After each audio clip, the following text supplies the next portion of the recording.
Selamat pagi, Payung University. Kawan-kawan, kita jumpa lagi di podcast pagi Payung University.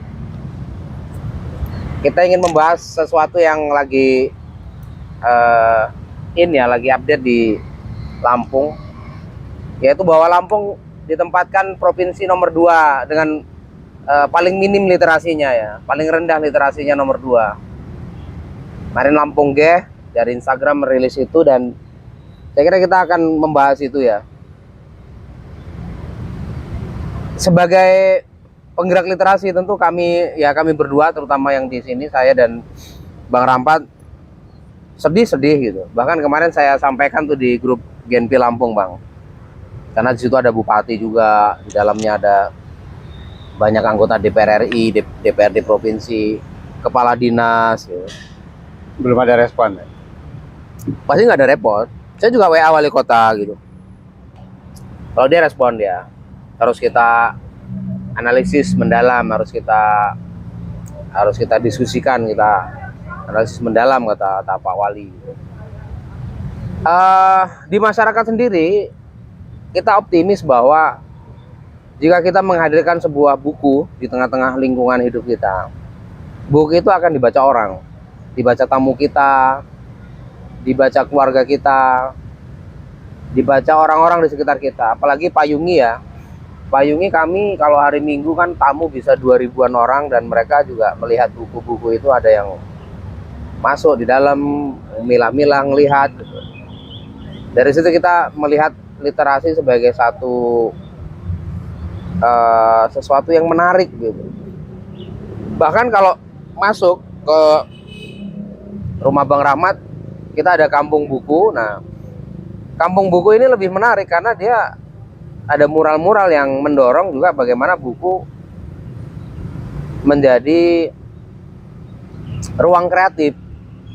Ada seni yang dimainkan di tengah-tengah buku itu.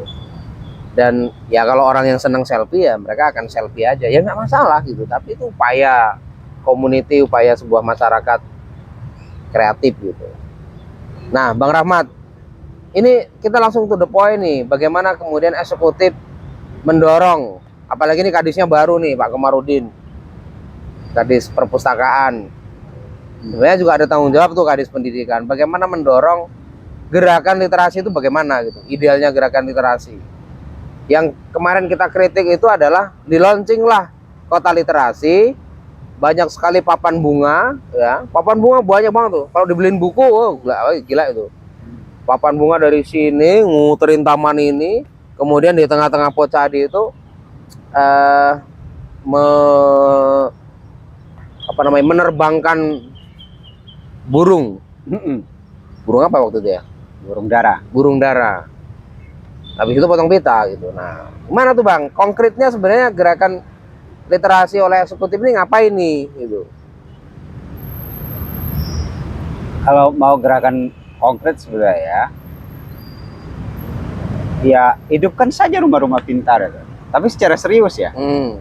Poin satu itu, hidupkan rumah pintar. Dengan apa Bang hidupinya? Ya, pengelolanya dikasih insentif yang layak dengan beban kerja ya juga yang sesuai gitu.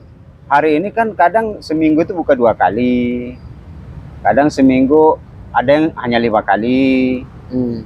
Jadi memang nggak optimal, dan pengelola itu kan hanya dikasih insentif dari kelurahan atau dari dinas perpustakaan ya. Berapa sih insentifnya? Ya 1.000.000 apa 600 ya, nggak jelas lah. Per bulan? Per bulan, tapi kadang-kadang nggak diterima per bulan. 1.000.000?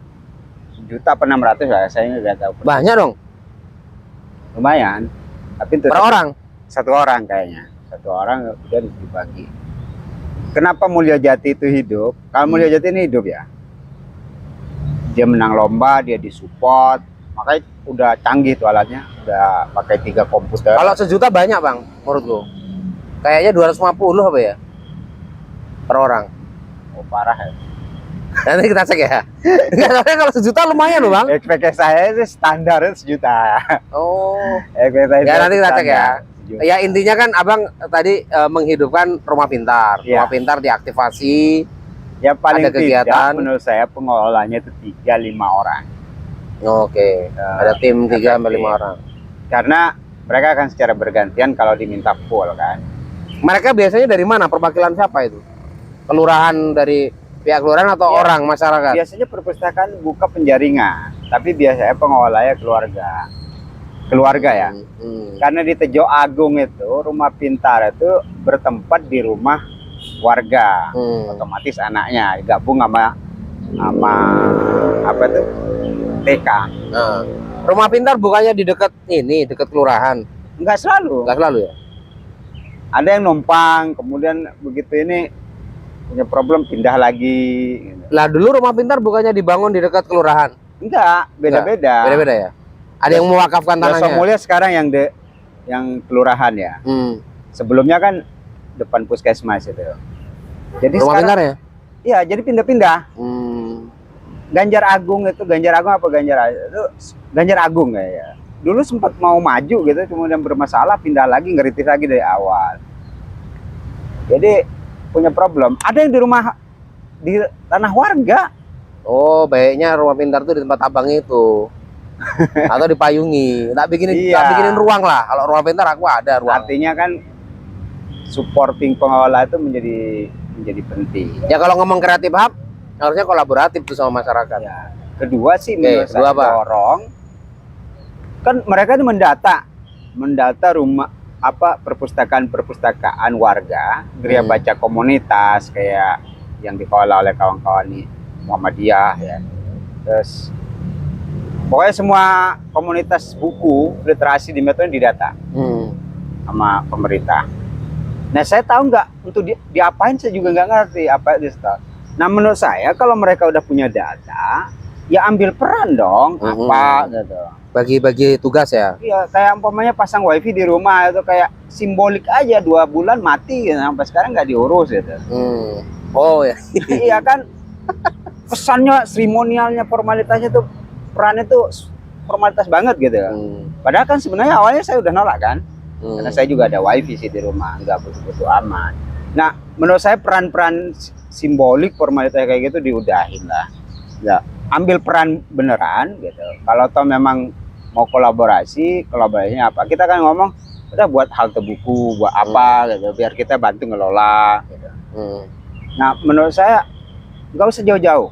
Kalau memang mereka tidak mau ambil peran di kelompok-kelompok buku, kelompok-kelompok komunitas buku gitu. Sekarang yang mereka bisa intervensi itu rumah pintar. Mereka turun ke ini, karena saya ini keliling ya.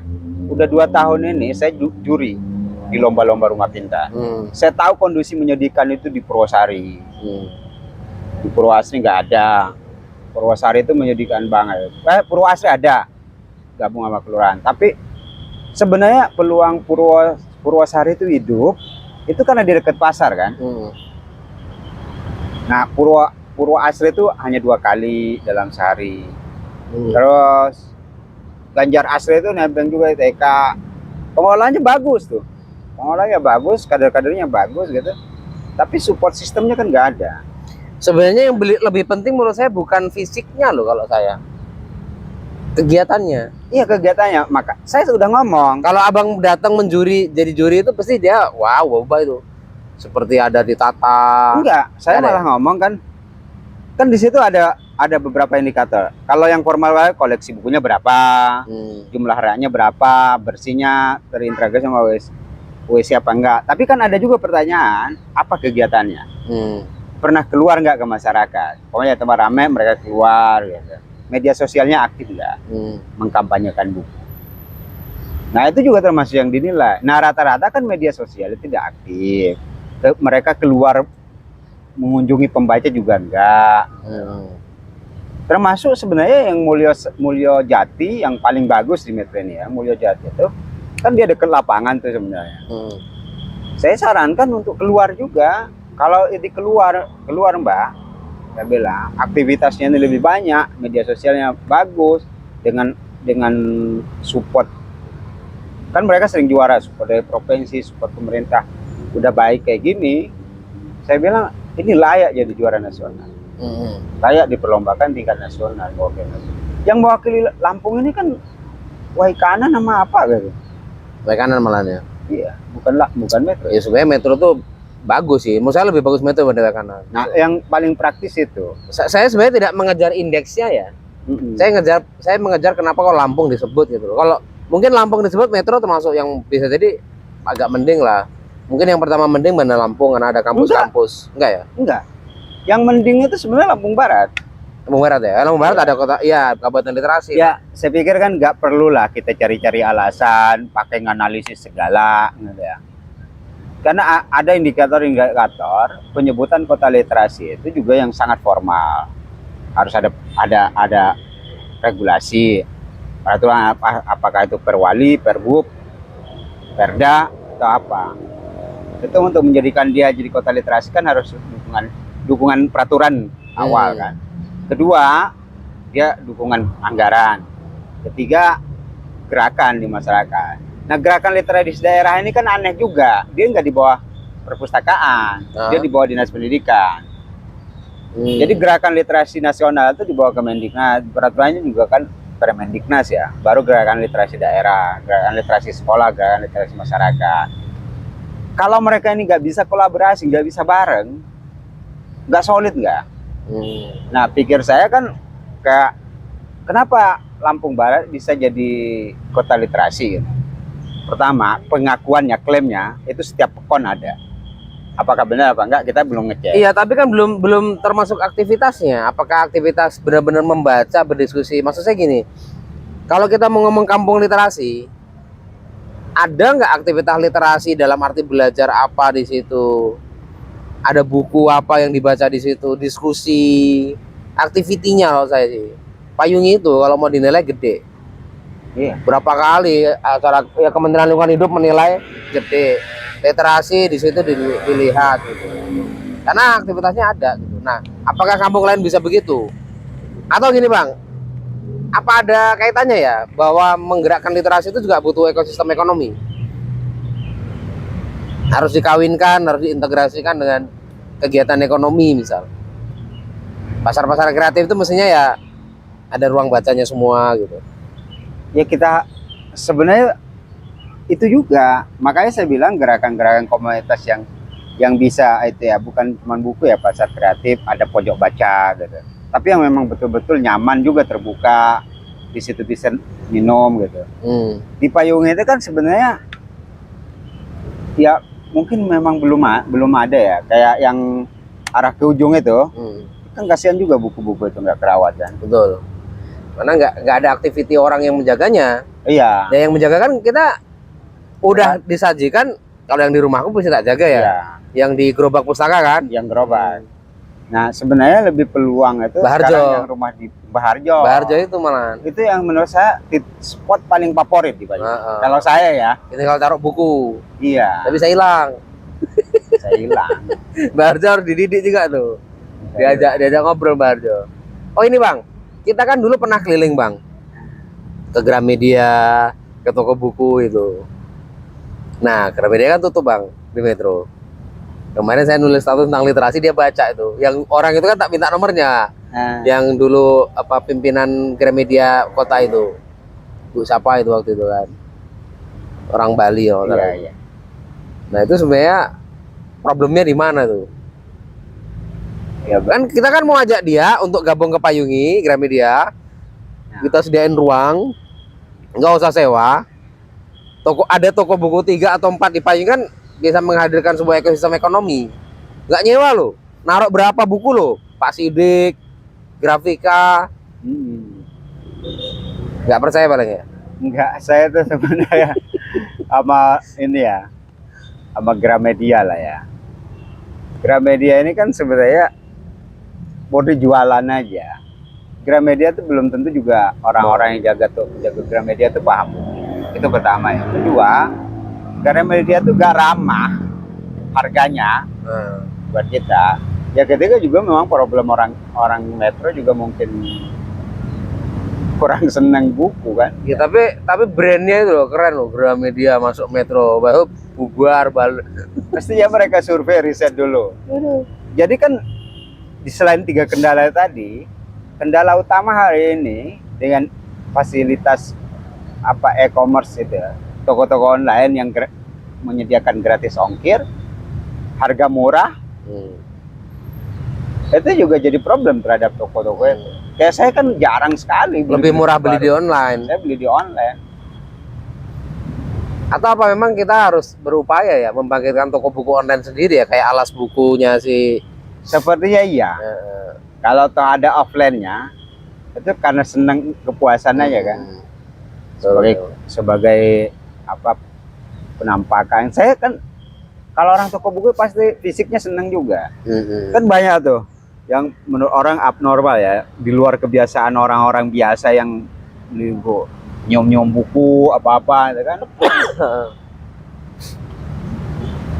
Kayak saya itu kan nggak semua buku yang di rumah itu, kadang kalau saya pengen beli dulu gitu, nanti gitu kalau udah nggak beli baca satu-satu.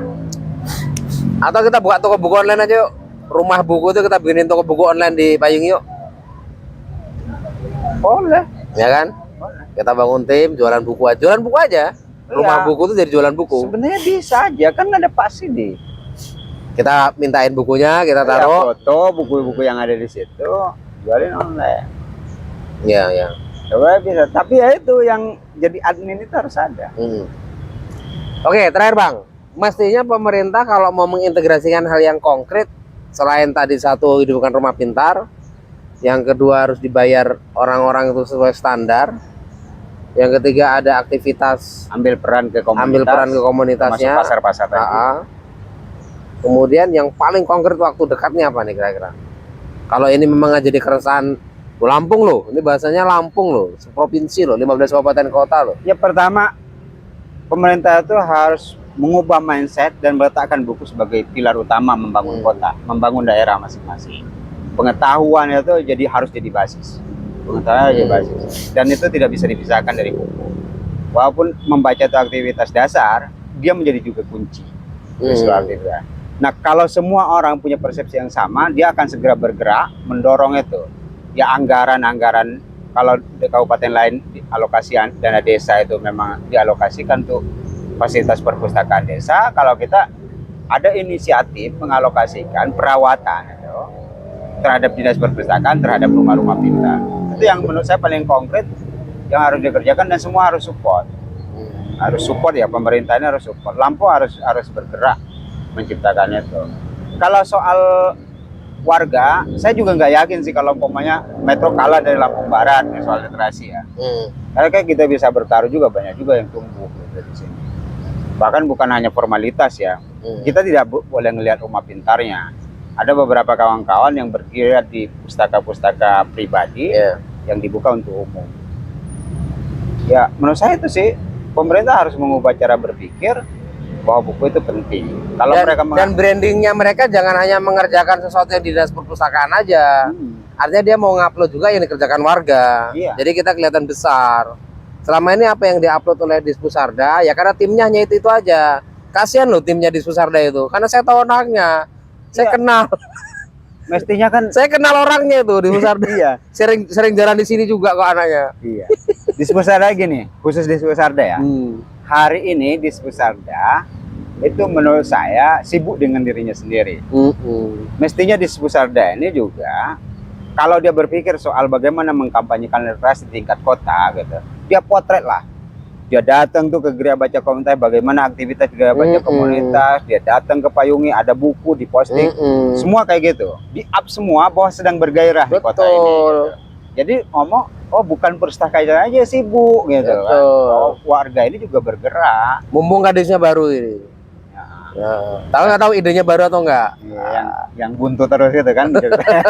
Nanti kita kapan-kapan ngobrol tuh sama Pak Kamarudin. Orangnya bisa dinas Koprindak dulu ya. Apa? Dulu di Snaker. Di Snaker ya, di Snaker yang. Dia kalau malam bisa diajak diskusi bisa. Mudah-mudahan sih nggak ngomong susah terus lagi. Ya enggak. Dia. Kalau ini kan jelasnya lebih merjuangin buku aja lah. Perjuangan buku aja lah. Kalau di Snaker kemarin banyak juga sih memang bebannya. Oke teman-teman, kita cukupkan. Nanti kita bahas lagi dan ini respon kita terkait dengan Lampung ditempatkan nomor 2 dari bawah bagaimana menjadi provinsi yang minim literasi. Terima kasih, salam Payungi.